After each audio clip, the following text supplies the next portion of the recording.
Presiden Federasi Sepak Bola Thailand, Madam Pang, mengakui kehebatan timnas Indonesia di bawah asuhan Shin Tae-yong. Namun, di balik pujian itu, perempuan bernama Asli Nualvan Lamsam itu juga menyindir timnas Indonesia yang tak pernah menang atas timnas Thailand di Piala AFF. Di Piala AFF, baik Indonesia maupun negara lain sama-sama menakutkan. Namun, di Piala AFF belakangan ini, Thailand belum pernah kalah dari Indonesia, kata Madam Pang. Apa yang dikatakan Madam Pang memang benar. Timnas Indonesia selalu kalah dari Thailand di Piala AFF. Sejauh ini, timnas Indonesia dicap sebagai spesialis runner-up.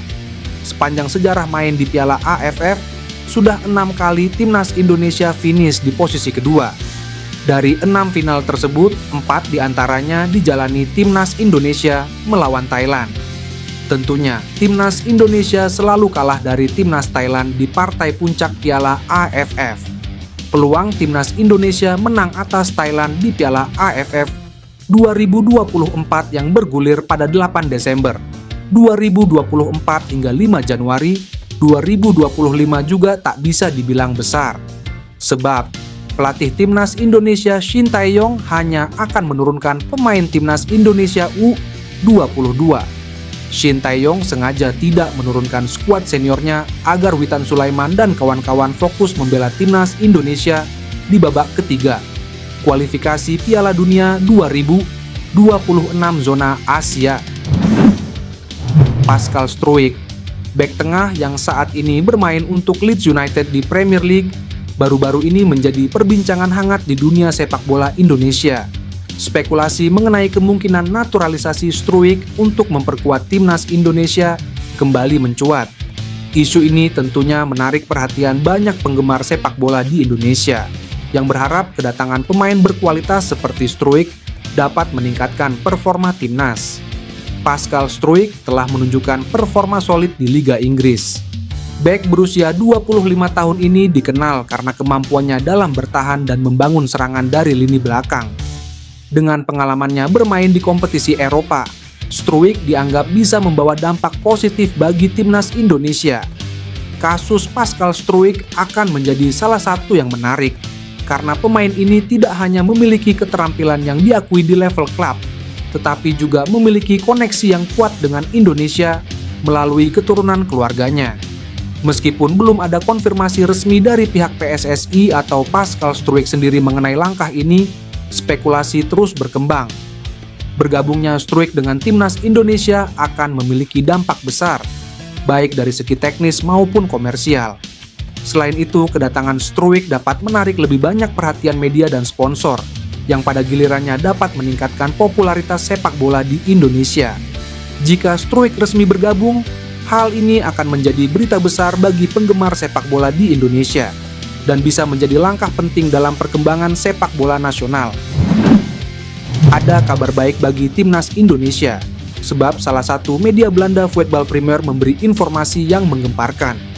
Mereka berkata bahwa proses naturalisasi pemain keturunan Indonesia selain Mauro Zijlstra, sudah ada satu nama lagi yang tengah diproses.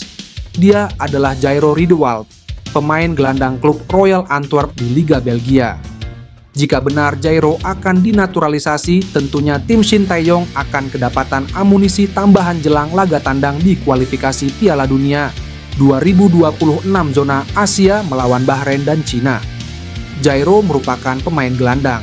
Dia mungkin bisa dipasangkan dengan Tom Hei, jikalau pemain Royal Antwerp ini sudah resmi mengantongi status WNI.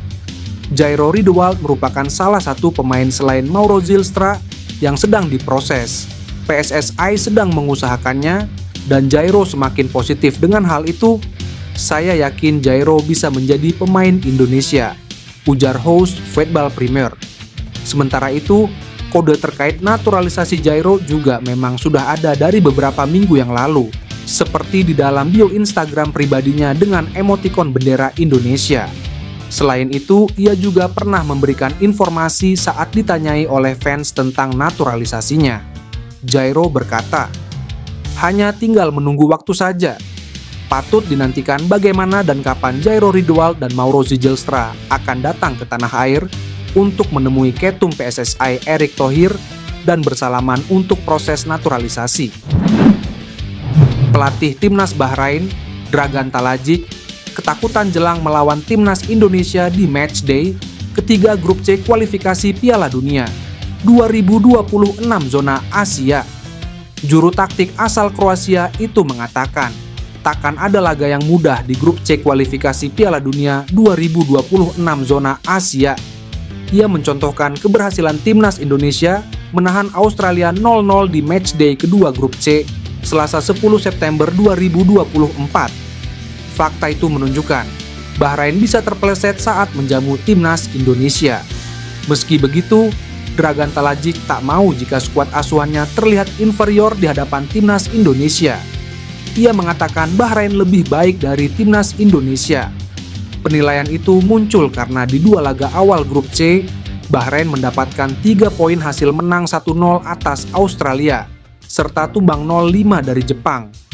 Di sisi lain, timnas Indonesia meraup 2 poin hasil imbang melawan Arab Saudi dan Australia. Di laga bulan depan, timnas Indonesia berpeluang menyulitkan Bahrain. Penyebabnya karena timnas Indonesia akan ketambahan 2 pemain berkualitas, Maes Hilgers dan Eliano Reinders. Rencananya, berkas naturalisasi Maes Hilgers dan Eliano Reinders akan dirapatkan di DPR RI pada Selasa, 17 September 2024 pukul 15.00. Waktu Indonesia Barat. Jika sesuai rencana, Maes Hilgers dan Eliano Reinders bisa mengambil sumpah WNI pada awal Oktober 2024. Rasa bangga kepada timnas Indonesia ditunjukkan oleh Maes Hilgers. Calon warga negara Indonesia itu menguraikan alasannya mau membela timnas Indonesia. Maes Hilgers dalam wawancara dengan salah satu media Belanda mengungkap bagaimana ia bangga dalam waktu dekat akan segera membela timnas Indonesia.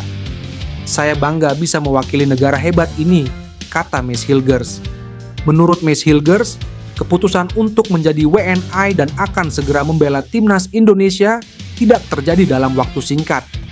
Di kesempatan yang sama, Hilgers membanggakan bagaimana timnas Indonesia mampu meraih hasil imbang melawan 2 raksasa Asia, Arab Saudi dan Australia di kualifikasi Piala Dunia 2026. Kami dalam tren yang positif.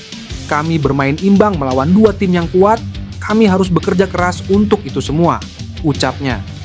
Pemain 23 tahun itu pun mengaku sangat senang di skuad timnas Indonesia banyak dihuni oleh pemain keturunan Belanda, dari Maarten Paes, Tom Hey, Calvin Verdonk, dan lain-lain.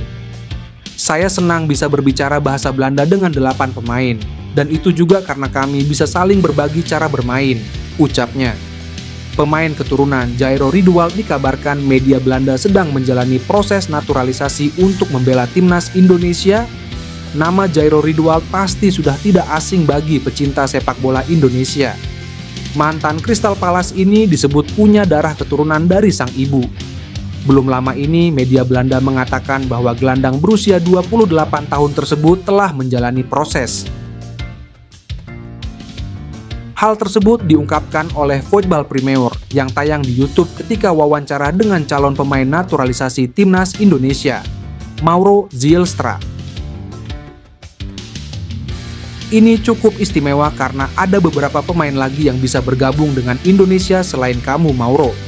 Saya tahu bahwa Jairo Riedewald adalah salah satunya yang sedang dalam proses, ucap host Voetbal Premier. Tentunya jika kedatangan Jairo Riedewald bisa terrealisasi, maka Shin Tae-yong akan semeringah. Sebab, lini tengah skuad Garuda bakal mewah. Jairo Riedewald punya pengalaman apik bersama Ajax Amsterdam, Crystal Palace, dan kini melanjutkan karir Royal Antwerp.